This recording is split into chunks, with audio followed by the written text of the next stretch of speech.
Hello friends, स्वागत है आपका आपके अपने YouTube channel unique science classes में। तो आज हम लोग पढ़ने वाले हैं ठोस अवस्था। अब ठोस अवस्था में हम आज पढ़ेंगे ठोसों का वर्गीकरण या कह सकते हैं क्लासिफिकेशन ऑफ सॉलिड। ठीक, अब देखिए ठोसों के प्रकार ज्यामिति के आधार पर। ठीक, ज्यामिति के आधार पर ठोस को दो वर्गों में बांटा गया है। पहला बांटा गया है क्रिस्टलीय ठोस या इसी को बोलेंगे क्रिस्टलाइन सॉलिड। दूसरा बांटा गया है अक्रिस्टलीय ठोस या एमॉर्फस सॉलिड। ठीक, तो आइए हम पहला डिफिनीशन सीखेंगे कि क्रिस्टलीय ठोस क्या है। ठीक, तो आइए लिखते हैं डिफिनीशन कि क्रिस्टलीय ठोस। ठीक, तो आप लिखेंगे वह ठोस जिनमें अवयवी कणों की त्रिविम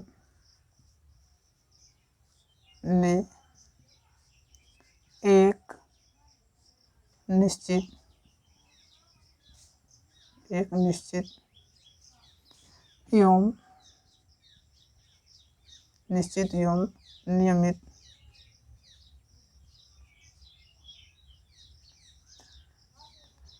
व्यवस्था होती है, अर्थात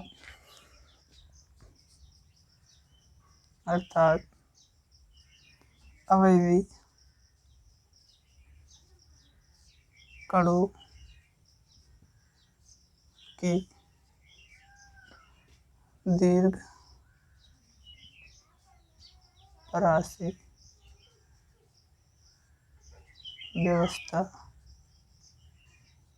व्यवस्था पाई जाती है।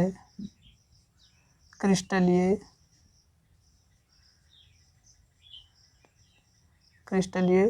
ठोस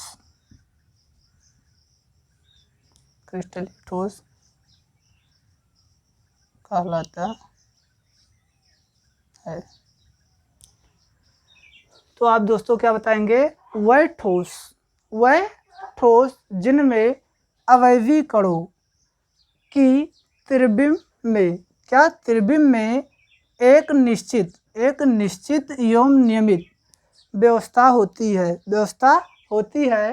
अर्थात अवयवी कणों की दीर्घ व्यवस्था पाई जाती है, क्रिस्टलीय ठोस कहलाता है। ठीक, तो आइए फिर से समझ लेते हैं। वह ठोस जिनमें अवयवी कणों की त्रिविम में एक निश्चित एवं नियमित व्यवस्था होती है, अर्थात अवयवी कणों की दीर्घ व्यवस्था पाई जाती है, क्रिस्टलीय ठोस कहलाता है। ठीक, तो आइए इसमें कुछ पॉइंट समझते हैं कि वह ठोस जिनमें अवयवी कणों का मतलब होता है अणु, परमाणु या आयन। ठीक, अवयवी कणों की त्रिविम माने होगा सभी दिशाओं में एक निश्चित एवं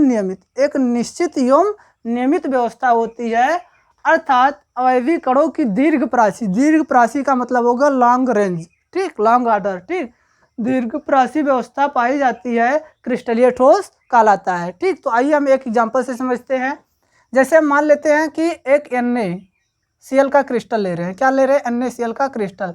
तो NaCl, Na के बाद Cl, फिर Na के बाद क्या होगा? Cl होगा।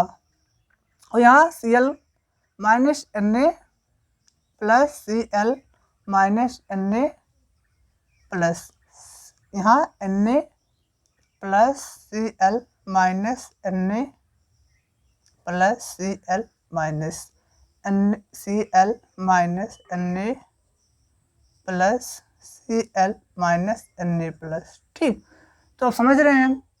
अब देखो क्या लिखा है? वह ठोस जिनमें अवयवी कणों की त्रिविम माने सभी दिशाओं में एक निश्चित तो निश्चित का मतलब होगा दोस्तों कि एक Na के चारों तरफ क्लोरीन है। देखिए एक Na हो गया, अब एक Na के चारों तरफ क्या है? क्लोरीन है। ठीक, और एक क्लोरीन ले लीजिए। अब क्लोरीन के चारों तरफ क्या है? Na है। ठीक, यानी कह सकते हैं हर Na के चारों तरफ क्लोरीन है और हर क्लोरीन के चारों तरफ Na है। तो ये क्या है, निश्चित है। क्या है, निश्चित है। एवं नियमित, नियमित का मतलब होगा कि एक Na के बाद Cl आ रहा है, एक Cl के बाद Na आ रहा है, तो क्या है, ये नियमित है। और ये क्या है, नियमित व्यवस्था होती है। अर्थात अवयवी कणों की दीर्घ प्राची, दीर्घ प्राची का मतलब है कि NaCl को ऐसे अगर हम बढ़ाते जाएं तो एक बृहद क्रिस्टल प्राप्त होगा। ठीक, तो इसीलिए क्रिस्टलीय ठोस को हम दीर्घ प्राची व्यवस्था कहते हैं, लॉन्ग रेंज कहते हैं। ठीक, अब हम लोग सीखेंगे कि अक्रिस्टलीय ठोस क्या है या एमॉर्फस सॉलिड क्या है। तो दूसरा हमारा क्या है, अक्रिस्टलीय ठोस। क्या है दूसरा,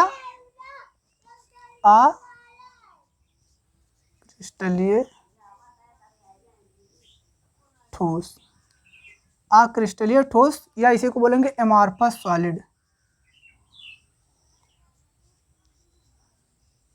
एमॉर्फस सॉलिड,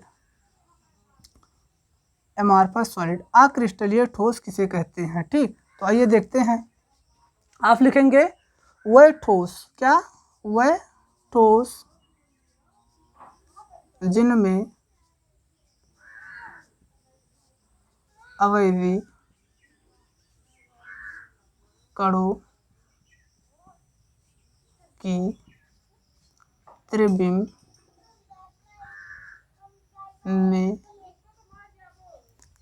में कोई निश्चित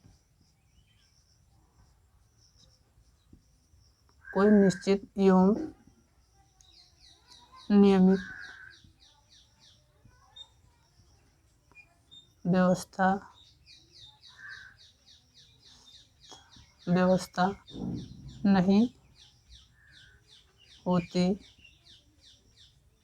नहीं होती, अर्थात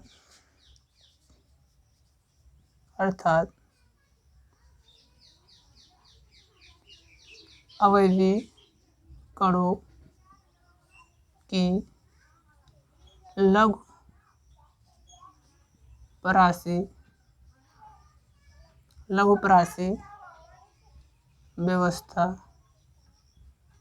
लघु प्राची व्यवस्था पाई जाती है।